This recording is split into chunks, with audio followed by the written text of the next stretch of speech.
In Formula One, speed is everything.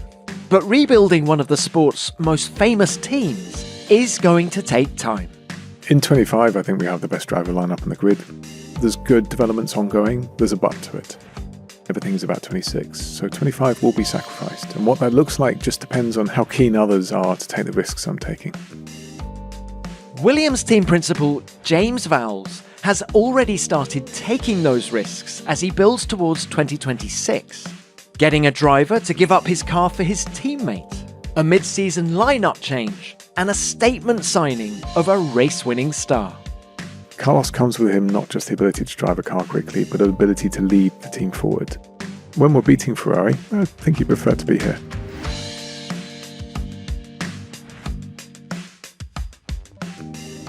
Hello and welcome to F1 Beyond the Grid with me, Tom Clarkson. James Vowles is approaching the end of his second season as Williams team principal, and 2024 has been a year of big, sometimes controversial calls. Think back to Australia, when Alex Albon crashed in practice and destroyed his car. James stood down Logan Sargeant so that Alex could race Logan's car. James then called time on Sargeant's F1 career and replaced him with Franco Colapinto, an F2 race winner, yes, but he only had limited experience of an F1 car. Risky? Well, no, as it turns out, a managerial masterstroke which has already delivered points. Combined with Albon's impressive performances, it could yet move Williams up the all-important constructors' standings. I asked James about all of those decisions and whether Colapinto's performances have made him rethink signing Carlos Sainz for 2025. His answer says everything about how far he thinks Williams can go, and that's really what this entire conversation is about. I hope you enjoy it.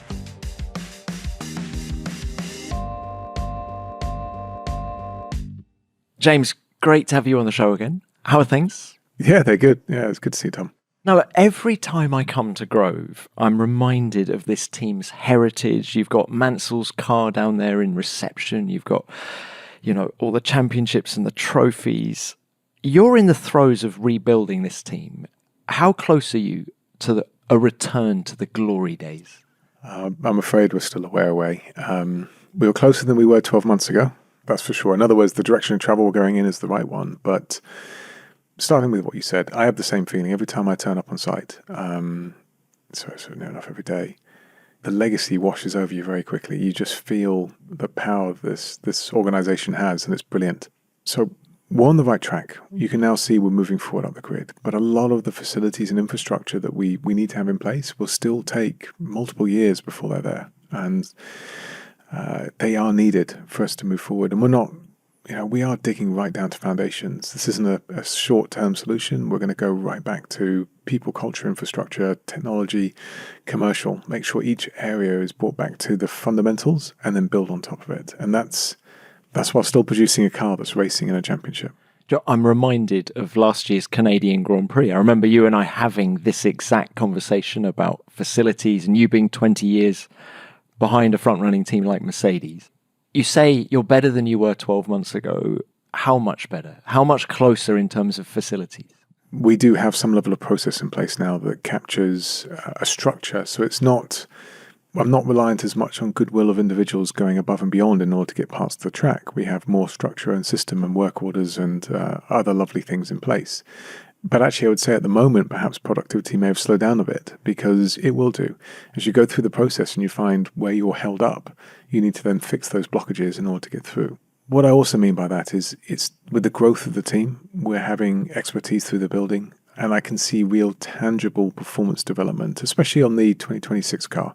It's how it's being approached. It's being thought about. I mean, to start with that. Already now, we're 6 months into thinking about the car. Where do we want all the components to be laid out? What are the important elements of it? Simulation. That's what's being done now for a car that's 2 years away. And that's a world of difference from where we have been before. And so simulation-led and driven by concept and future technologies. Those aren't tangible items I can do any more than talk to you about at the moment, but they're real items that you will see the developments of in about a year and a half. Another intangible is mentality. You mentioned it right at the top. And to quote Pep Guardiola, winning is a mentality. What is the mentality of Williams? First and foremost, we have a responsibility to bring this incredible team back to its winning ways. That's how I see it. And so the mentality here is there needs to be continuous change. Doing what we did yesterday, that was great. That's out of date. Everything you do tomorrow needs to be in a process improvement on that. Don't do the same as what you knew before. Think about what we need to be doing forwards to make steps relative to our competition, not just match our competition, because we're already behind. And simply matching them will be behind plus however long it takes us to catch up. So the mentality we're really doing here is first and foremost is failure is fine. Push the boundaries of innovation. Innovation, by the way, is true change of technology that changes the arena you're working in or the world. That's innovation. It's big. It's not a small flick that helps you aerodynamically. It is about really rethinking through the technologies that we're using to develop the car, to develop the organization. And this is an opportunity that doesn't exist up and down the grid. We have the investment and we have the time. Let's do this properly. Do you have the time? I mean, you say you have the investment. How much pressure is coming from the shareholders to deliver? Anyone that spends tens to hundreds of millions will give you pressure. That's life. But there's also a very clear agenda around, we get it, we need to do this properly. So I've set some lines in the ground, 26, 27, 28. Those are the timelines we need to adhere and work to. So the pressure is helpful. It is one that keeps you questioning, are we doing the right thing? Are we doing it at the fastest rate possible? Have we really optimized what's the right spend that we should be doing? Those are what I would consider helpful pressures. Unhelpful pressures are go faster, do it now, because they change the derivative, the goal from where you're aiming to where you are today. But that's not happening. So if we throw it forward to, well, we've got the last 6 races, but also 2025, the regulations are stable over the winter. We've seen the field converge. So talking about pressure to perform, where do you think Williams can be in 25 under this current reg? In 25, I think we have the best driver lineup on the grid, which, Franco's doing a brilliant job. What he doesn't have is the experience that Carlos will come with, but he's doing an outstanding job. But I think from the perspective of not just driving the car, but leading the team forward, we'll have the best lineup on the grid. That will help motivate and push us forward. There's good developments ongoing, just as a continuation of 24 to 25. There's a but to it. You already know my opinion, everything's about 26. So 25 will be sacrificed. And what that looks like just depends on how keen others are to take the risks I'm taking. How much will depend on the opening 3 races? If suddenly Williams are up there, would you continue to develop the 25 car, or are you about to shake your head at me? I think you might be. I still wouldn't, even if you're making a step forward. I mean, let's talk about if we're leading the championship, but I think that's an unrealistic goal. What you actually do it on is you do it based on what's the developments in the pipeline and the wind tunnel. What have you seen over since you released the car? What else is remaining inside it? But I think it's unrealistic anyway to expect that. But even if it was the case, there's far more we can gain by doing things really well for the future. Well, we'll come to the drivers in a minute. Can we talk a little bit about you as team principal? You were last on the show June last year, so it was all still quite new. You've now firmly got your feet under the table. What has surprised you about the role of team principal? I'm not sure anything. I was so fortunate with Toto. He really did take me under his wing and mentored me. So he also exposed me to what are the positive elements of it and the difficult elements of it. So and empowered me to do various elements. So I don't think much has been a surprise. Just it's the quantity, and it's a different problem to Mercedes. Mercedes, there you're really fine-tuning some small aspects. Here you're get a spade in the ground and let's dig and let's get back to foundations. So very different sets of problems. And I don't think anything I would have done anywhere would have prepared me necessarily for this, because it's enjoyable. I love every second of it, but it's a very different set of management skills and leadership skills than I've gathered throughout my career so far. On to the top of that, what perhaps is hard to prepare for is just how, in a space of a moment, you can go from a fantastic podcast like this. Do you still download? Do you say download now? How do I advertise this? But straight from this into a meeting about some of the issues that we experienced in Singapore, straight into a meeting about how we're going to do a leadership offsite shortly. What do we need to go within that to just various elements of the business, commercial going into there as well. So you bounce between various aspects of the business, and you have a minute just to reset yourself, then get straight back into it. Very little can prepare you for that, because Formula One's becoming more and more specialist within other roles, and the team principal doesn't have that, and that's what I enjoy as well about the role. It's hard to prepare for it. Are you alone in the fact that you're doing all of those different things? Are other teams set up differently? Is Toto doing the same, or does he have other people taking some of that load off him? More a question for him, but when I was stood by his side, he obviously has a great team with him all the way through. There's no doubt about that. But he still does a tremendous amount. He's still very much active in the technical meetings as he is active in the debrief, as he is active with commercial partners. Different, I would say. Probably a little bit more commercial biased, and I'm a little bit more technical biased, but that's because that's where our relative strengths are found more than anything else. Where we are here is a little bit different as well, where I would say we have to grow as a business and have the right strengths with each part. And we're not there yet. We're growing it, but that requires a little bit more interaction from myself to make sure we have the strength being built up there. Is F1 a sport or a business to you? Sport. That's why I'm in it. So the reason why I came so quickly to that is because I'm here to win. If I'm running this as a business, actually that's probably not the right way of investing in it. It can be and it can't be at the same time. You get big growth from when you start winning races, no doubt about that. But the money required to get there is enormous. And actually, maybe financially, that's not the best route cause forward. But I'm in this business to win. That's why I joined here as well at the same time. And therefore, you almost have to treat it like a startup. And anyone that's worked in a startup or invested in a startup knows that you're not 100% sure what your returns can be. You believe you're on the right pathway, but you have to sort of let go of some of the typical constraints you would put in a business. That all said and done, being clever about how you invest every pound is the right thing to do, irrespective of whether it's a sport or a business. And you mentioned your management influences, people you've worked with. Who have been your biggest influences? I'm thinking you've worked with David Richards at BAR, you've worked with Toto, obviously, Ross Brawn as well. Which of those three?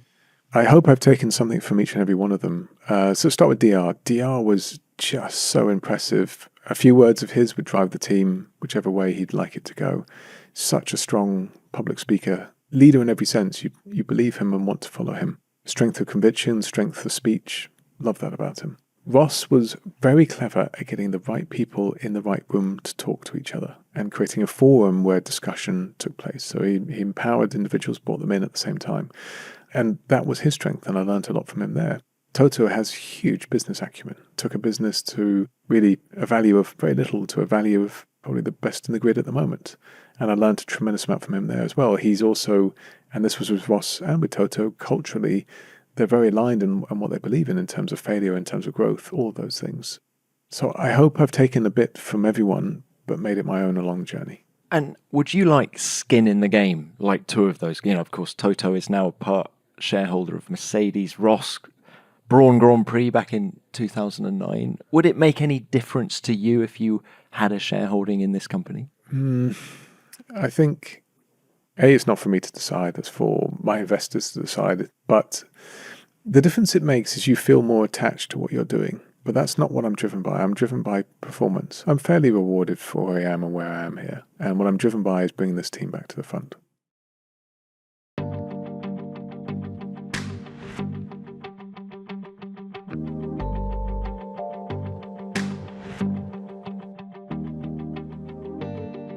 I hope you're enjoying the chat with James so far. He's talking about the big decisions that F1 team principals have to make. And of course, Red Bull and VCarb have just made a very big one, dropping Daniel Ricciardo and bringing back Liam Lawson for the rest of the season.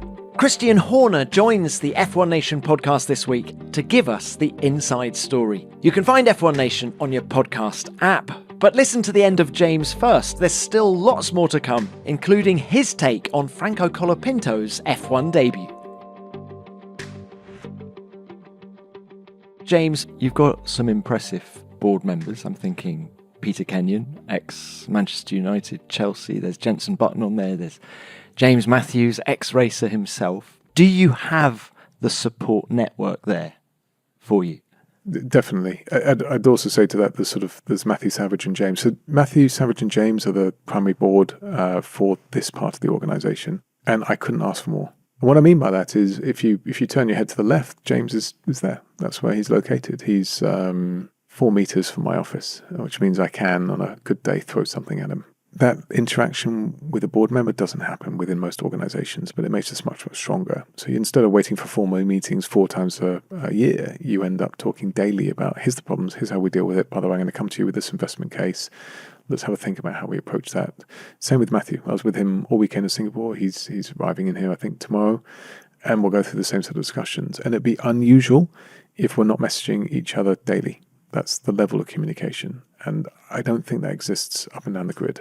So James Matthews is in here most days, and he's not worked in Formula One before. Is that a good thing or a bad thing? Good, because he approaches it from a business sense. So he's run some very successful businesses himself. For those that don't know, he was a very good driver in his own right, winning championships level. He's good. Yeah, British Formula Renault, I remember. Exactly that. It's worth reminding of him because you can see his head drop when you do that. It's great fun. But the reason why I bring that up is what he brings is a knowledge base of what motorsport is about, combined with the ability and how he's run his own companies to this point. He has a business acumen that comes with it at the same time. And that is a huge complement to what I have as a set of skills at the same time. Matthew Savage has run multiple organizations at a very high level, and they're very successful. And he knows how to do that. So they both bring business sense. And what I bring to it is more a combination of how you bring the technical together with the business to make sure we're running this correctly. And your own racing experience, does that help you, do you think, communicate better with drivers, even with James? I would say yes, but I'll always put out there, I'm nowhere near the level of the drivers I was in and around. I wish I was, but I'm enough to hold my own, and I enjoyed every second of it. But what it taught me was this. There's a few things. When you're in the car, you're incredibly reliant on that single voice that comes over the radio when you're racing. And so in my case, I did Asian Le Mans and various other endurance racing. And so you're out there for perhaps up to 2 hours at a time, perhaps an hour at a time. Your support network appears as one voice in your head. Just a few words can completely change your approach to what you're doing in the car. It's very powerful, positive and negative. The next bit is all you can see of the race is what's happening about 500 meters in front of you or 100 meters behind you. That's it. There's nothing more to it. So you're reliant on the bigger world to help you guide yourself through. 2 other learnings I had from it is that, certainly for me, but actually after speaking to many other drivers, they have the same thing. When you have a period of downtime, you lose belief in yourself and you require others to believe in you in order to push forward. Or a set of results that push you forward as well. It's surprisingly lonely out there. So when you're on track, it's surprisingly lonely? No, this is actually just before you get in. So this is very personal to me, but when I was racing in Abu Dhabi, I came from Dubai, and Dubai was okay, but it was average. It wasn't where I wanted it to be. Came to Abu Dhabi, and before you get in the car, you're questioning, am I deserving of this? Am I in the right place? Now that changes, for me at least, the minute the engine fires up, it goes into a very different state. But what happened there is that the team actually was very good at positively encouraging me, and I started setting times that were on par with the other car and then faster. And that was because you had the force of the team behind you in that situation where you were a little bit low in your own belief. I'm not going to say you forget how to drive, but you lose belief that you're at the level that you were before. And sometimes you need the help and the guidance of others in order to push you there. Now, Formula One drivers are very different, but they're up in a world stage against other world champions in the same right. And they're reliant on everyone around them to make sure that they know that they are incredible athletes at the very top of their game. So that's one thing from it. The final bit that I learned is you feel something. I had a brake failure in Valencia going into turn 1. So that's about, you're on the straight at about 250 kilometers an hour. And I remember it vividly. So this is in this was the McLaren. This is GT3. No, this one was actually Mercedes. So the actual brakes itself, it was massive amounts of knockoff. So it wasn't complete failure, but you had to pump the brake about 4 times. But pumping it twice didn't come back. So pumped it twice, went into turn 1 and just basically dealt with it. And came on the radio and said, basically, brakes have failed. And the engineer came back and went, just knock off, pump it 4 times before you get it to turn 1 every time. And it's hard to describe the emotion when you're looking at a wall coming at you at 250 kilometers an hour. But I was thinking, yeah, I've been that engineer as well, looking at data going, you have no idea what I've just been through. And all you're telling me to do is pump the brakes an extra 2 times. And that's the best description I could ever give as a learning lesson, that you forget what these individuals are going through in the moment. Never forget that. They're putting their life on the line. That's really what's going on. And their emotions will ride high. And just because you see a data trace that tells you it's going to be okay, you're not getting half the expression of what's going on in the car. I think you are better at what you're doing now because of those experiences in the cockpit. I would agree to you. What I was trying to do is re-baseline that I'm nowhere near any of these individuals. But What were your strengths as a driver? What are your strengths? incredibly calm. I can talk to you on the radio like we're talking now, despite racing another car. So I'm able to take it all in my stride and still drive the car. It felt very natural driving the car. Never got tangled up in any issues or accidents or otherwise. I'm very clean through racing, very clean in racing, full stop. So I started the race most of the time as a result of it. And are you able to race now, or have you run out of time? I thought you were going to say run out of talent. It's like that one. Never say that.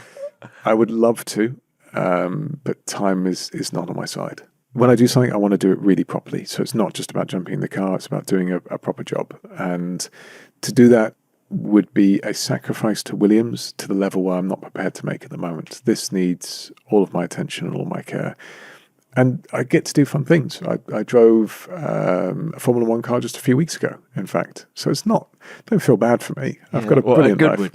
Was it the FWOA? It was here in the family day. We got it back out again. So you've seen how tight the neighborhoods are here, but got to have a go around here. Do you know what? There is actually a brilliant endurance team on the board here. Just imagine you, Jenson Button, James Matthews. Who else have we got? Karun's involved in the heritage we department. We spoke about it already. It's the 3 Js. We're already there. Spoke to Jenson about it. I think he's very much up for it. But we've got tons. We've got enough here. Well, look, let's talk about your F1 drivers now. Look, Alex Albon, you've worked with him the longest of the current lineup. How's he evolved, do you feel, in the time that you've worked with him?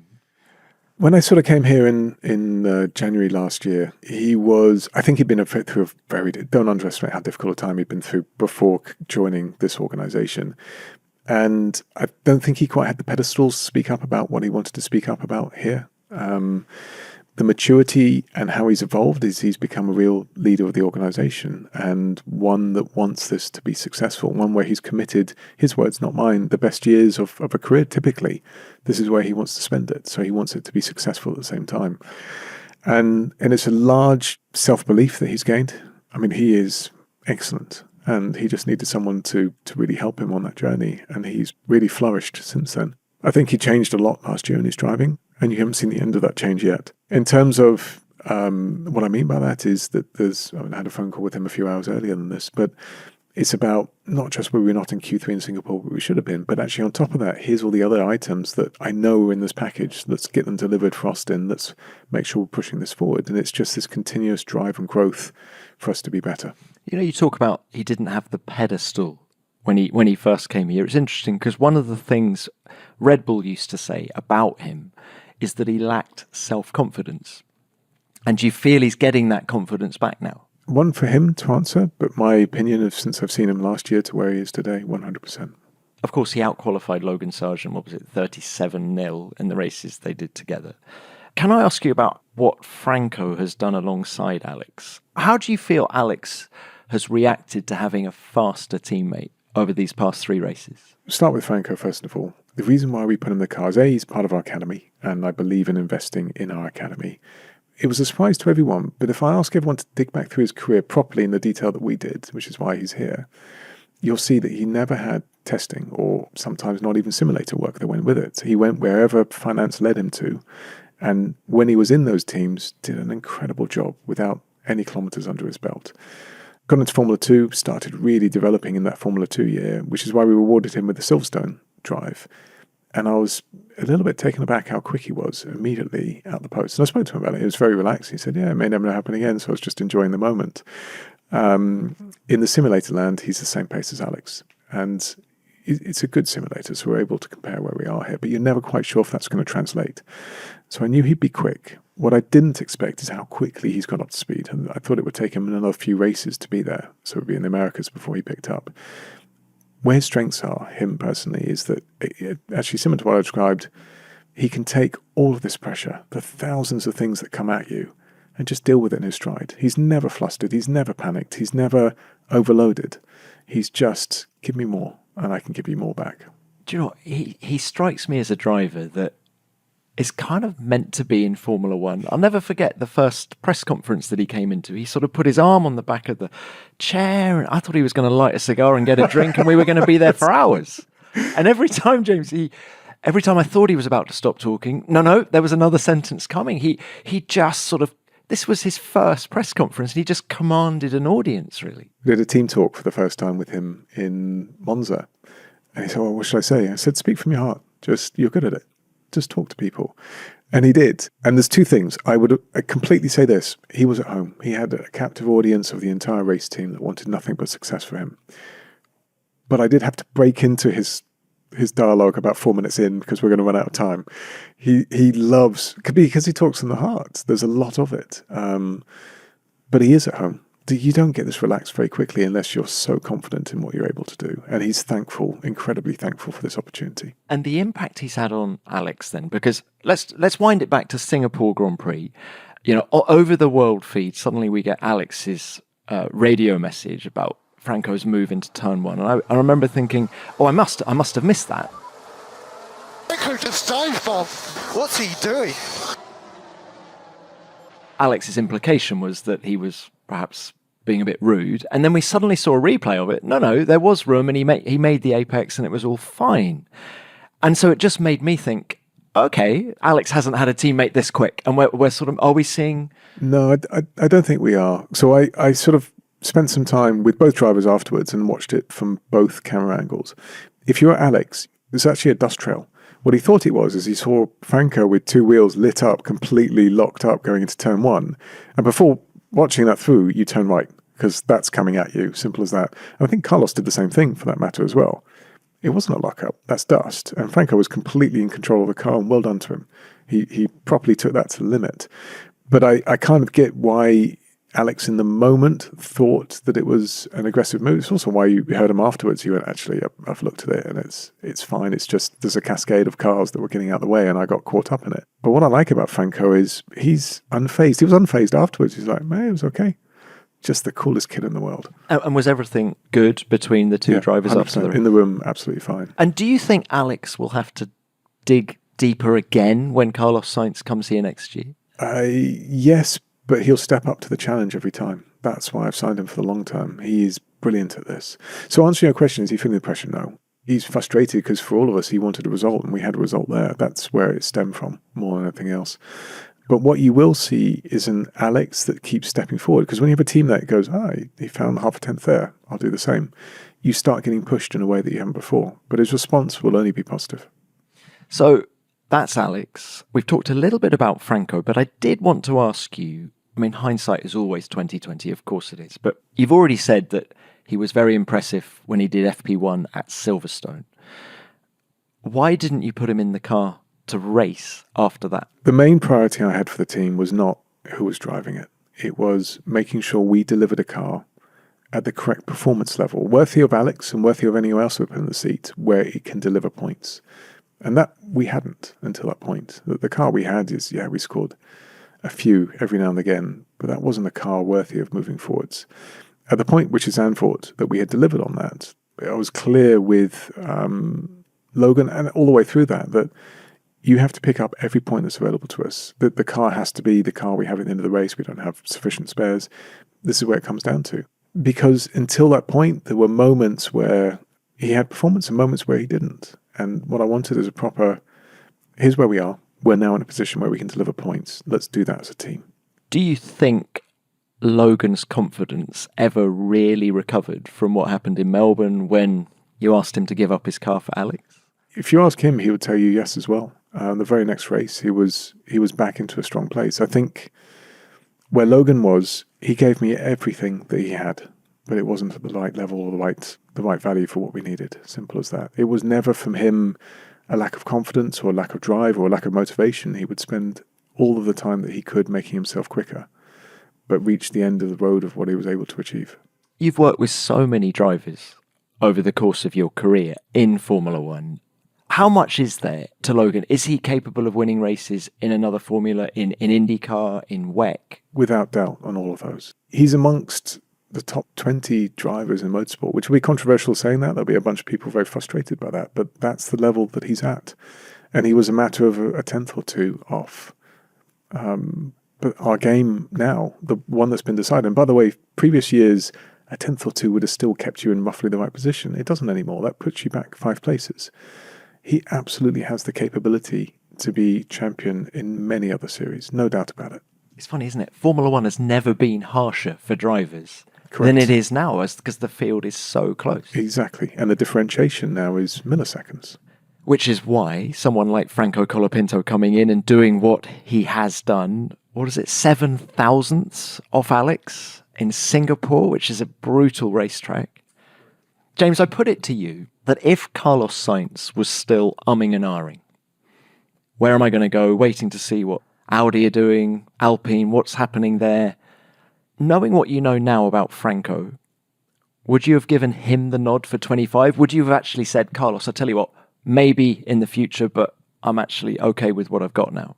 It's really not a question I can answer directly, but I'll explain why. Carlos comes with him not just the ability to drive a car quickly, but an ability to lead the team forward. And where we are as Williams today is I need leaders in and around me that are able to understand what excellence looks like from, in this case, Ferrari or McLaren, which is his last 2 experiences, and bring them here so that we push ourselves forward. Because at the rate we're going, we're doing okay, but we need proper leaps and bounds. What Franco brings to him is just this pure performance. No doubt about it. He can drive the socks off, if that's an expression, this car. But there's pros and cons to both, which is what we have to be clear about. What I would say is Franco is deserving of a place in Formula One, so it's hard to know where that would have led to. Well, can I ask you about that? So you've obviously got no room at the inn in 2025 here. What options has he got? Obviously, Sauber is one, but we're waiting to hear that. I don't know whether you still think that's an option. Is V-Carb an option? Are you speaking to those 2 teams, or would you actually say no to both and you want to keep him here as a third driver? So first and foremost, he's worthy of being a Formula One driver, so we will do what we have to a certain extent to make it work in that regard. I'm not sure where Sauber are on that decision making, and I'm not sure where V-Carb are on that decision making, but what I do know is this. Take the last 12 months and tell me that you managed to predict anything of what's going to happen, because I didn't. And the point to that is that I think Franco is, if he is not directly in a seat in 2025, the best option that is available to everyone up and down the field, ourselves including. You can't predict what's going to happen as a result of things. So our responsibility towards him is make sure we're doing testing in a historic car, make sure that he's here working with us, that we keep him as best pace we possibly can, such that if opportunity arises, he can take it. And would you always want him on a bungee back to Williams? So if we see him racing elsewhere next year, do we know that somewhere in the small print there is a bungee back to Williams? It all depends on whatever deal you can strike wherever he goes. So that's not necessarily a yes. You just need to see what people are offering in and what circumstance they're offering it. What's really important to me is that I trusted him, and in return he's trusted me. And that means a huge amount to us as an organisation. So now finding the way forward for him to be a professional racing driver in Formula One is key. I just can't tell you what it looks like because each team is different in how they talk.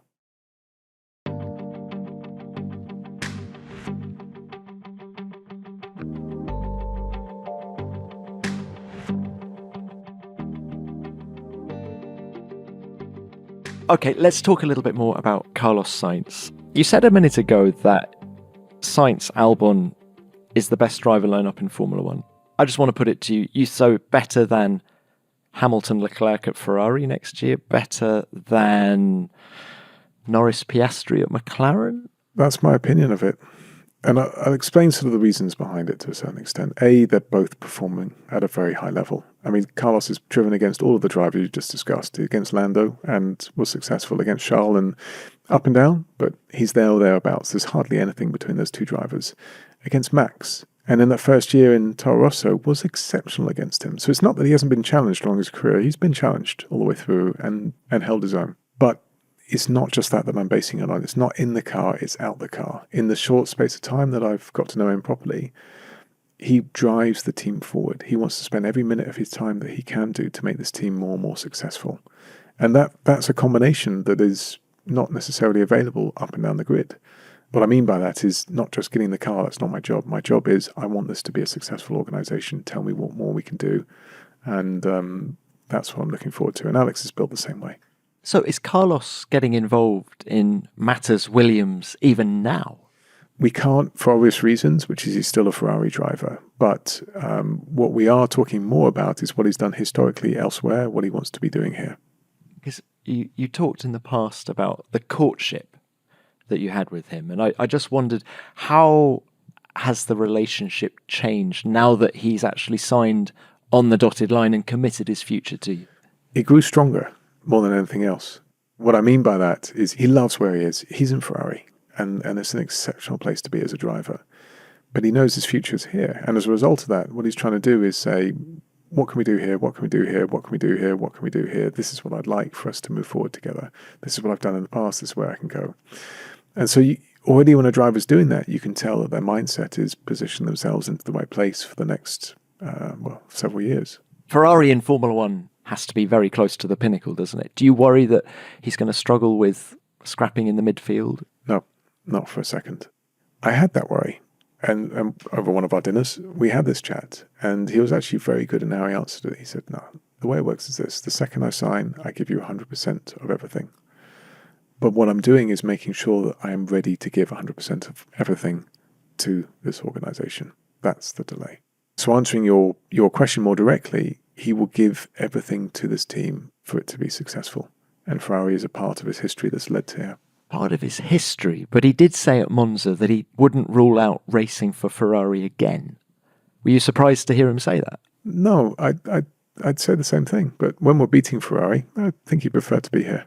No driver is faster than the car they're driving, unless you believe you can outperform the car, actually, just with your engineering hat on. Do you think? No, you can't outperform the car. But you know, that's such a perhaps overused expression in Formula One, isn't it? Oh, so-and-so's outdriven the car. He's outperformed the car. Yeah. I've always struggled to get my head around that. What they can do is exploit it to the absolute limits of where it is in areas that you hadn't anticipated. But the car's the car. So what are the goals for 25? I mean, Williams hasn't finished P6 in the Constructors' Championship since 2017. I mean, actually, are you gunning for that now? What are you, 18 points behind? Short answer is yes. We got to get everything perfect to the end of the year to do so. And to also be clear, I'm not sacrificing what we're doing with 26 to get there. So we have to get there with the tools we have around us. But yeah, definitely. I wake up, turn up at the racetrack and want to outscore our rivals. Is there any point setting long-term objectives in Formula One? I mean, I guess with your business hat on, you have to, but actually, isn't it just about where are we racing next? How do we maximize what we're doing? And what will be, will be? Yeah, no, you definitely need to. Because if you work that way, you end up being hand to mouth and just think about tomorrow. We need to be making a substantial step forward. And the only way you can do that is realizing you have to let go of the now. And that'll be a problem for the future, which is much brighter. So answering your question, you definitely need to set long-term objectives on where you're going. It's just the typical way of thinking about it is in championship form. Oh, we're going to finish X in the championship. What I'm more pivoting the organization towards is these are the capabilities we need, this is the dev rate we need, this is the infrastructure we need. The championship's an outcome of that. That's the core metrics that we have to judge ourselves by. So, James, this team is a team in transition. When should we, the watching world, judge you? When will you be in a position to say, yeah, this is all I've got? Oh, there'll be many years before that. I never give up. The realistic timeline I've given to everyone is we should be in a position to win races 27, 28, something in that ballpark. Hard to exactly pinpoint it because I want to see the infrastructure come into place first, but that's the timeline we're aiming towards. So, 2026 then, aero work can't start until 1st of January. Correct. You've said you've been working on the car 6 months-ish already. Yep. How confident can you be for 26? You've got a Mercedes power unit. Let's start with that. Do you think it's going to be a power unit formula? I think Mercedes have done an exceptional job, which is why I was very happy to re-sign back up for an extension to it. And I think you're going to see differences between power units that do not exist today. Today, pretty much all the power units are much for muchness.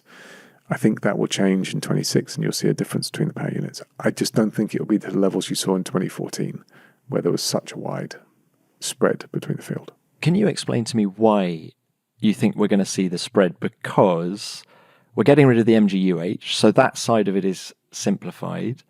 And, okay, the electrical side is increasing, 300%? But that's just more of what we're already doing. So why should we see a big swing? It's true that if you simplified it, it's more of what we're already doing, but it's a complete redesign of what you're doing in the electrical world. And how you're extracting the most performance from your ICE is again different. So it's opportunity. And in the case of Mercedes, they've been very clever in investing earlier than others, and including in different technologies. Do you think sustainable fuels will be actually the biggest factor in all of this? No, not the biggest factor. I think they will be a factor for sure, but not the biggest factor. I think, by the way, sustainable fuels is brilliant. It's a brilliant idea. It's a way for the world to think about how the future can evolve that's different to what we considered beforehand. I think there'll be performance differences, but not as large as how the power units are different to each other. James, it's been brilliant to catch up. Thank you very much. I'm just going to end this, if I could, what I call the traditional way. We have some quick fire questions. What else are you good at? I hope being a loving, caring father. How's that? How is the little one, by the way? Oh, amazing. Yeah, just best thing I've ever done by a long way. Incredible, healthy, happy, and concerningly, I think she'll be walking ever so soon. Well, how old is she now? She's about 11 months, not quite 10 and a That's half. right. Actually, I remember were you late coming to Brazil last year? Or I missed Mexico. So I've only missed one race in God knows how many years, but that was for a good reason. Right. Which racing person, dead or alive, would you like to be stuck in a lift with? I mean, I actually had the fortune of being with them for so many times, but I'd love another day with Nicky. He was such an extraordinary human being. I loved him to bits. Is that with your team principal hat on that you want to fire some questions at him? Definitely, because he was really good at just telling you to stop being an idiot on things. So definitely. Who would play you in a film? So Alex came up with a suggestion, which is Adam Driver, which I've looked at and probably I have to somewhat agree it's a sensible fill-in. Great actor. Have you seen the film Ferrari? No, I haven't, mainly because at home we agreed that we'd watch it together, but we never have any time together, so we haven't watched it. So that's the state I'm in at the moment. And look out for, ex-Williams driver Mark Genet has a cameo in it. Interesting. Quite fun to watch. Who is the coolest person in your address book? I have to probably look it up. I mean... So we've had wives, we've had girlfriends, we've had... Love her to bits, but she's definitely not the coolest, let me tell you that much. And she would agree. We had that conversation last night. Right.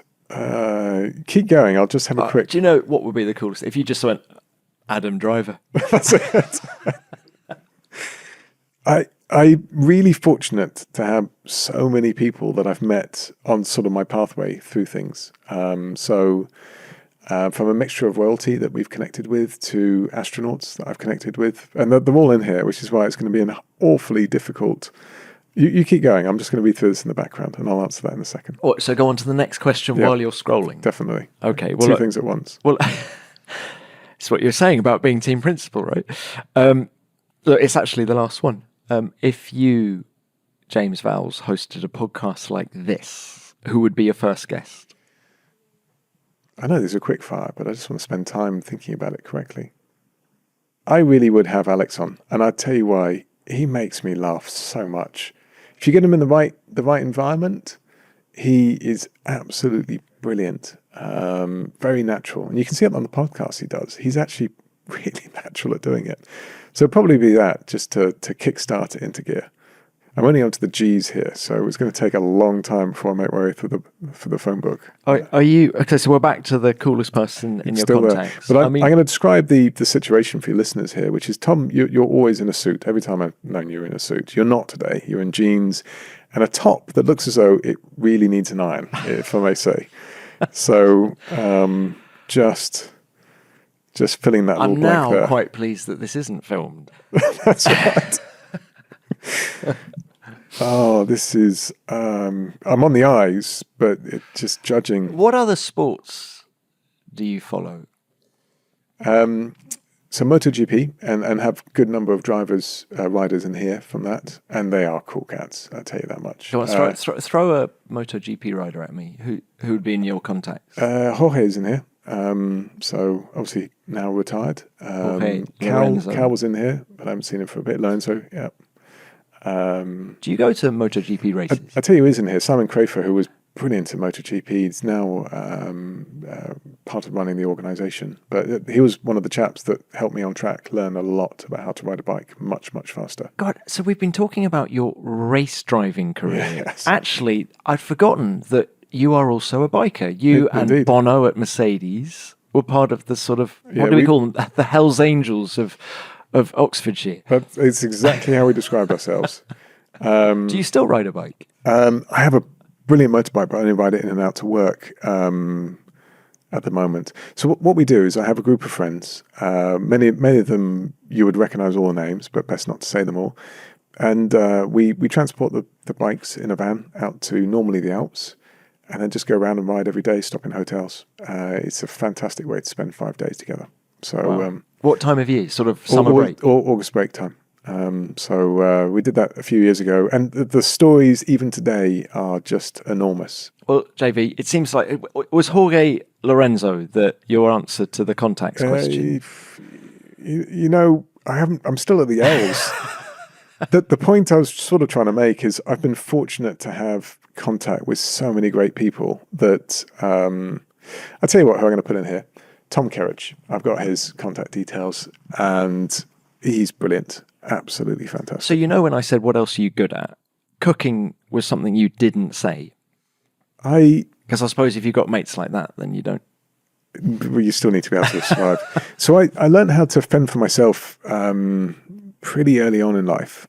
And probably the best example of cooking, but went to a whole nother podcast, is in lockdown, myself and Rachel did, so she's a surgeon within NHS, so she was still working all the way through. So to reward basically the nurses and doctors that were still working, we would do a cake-off once a week between the two of us.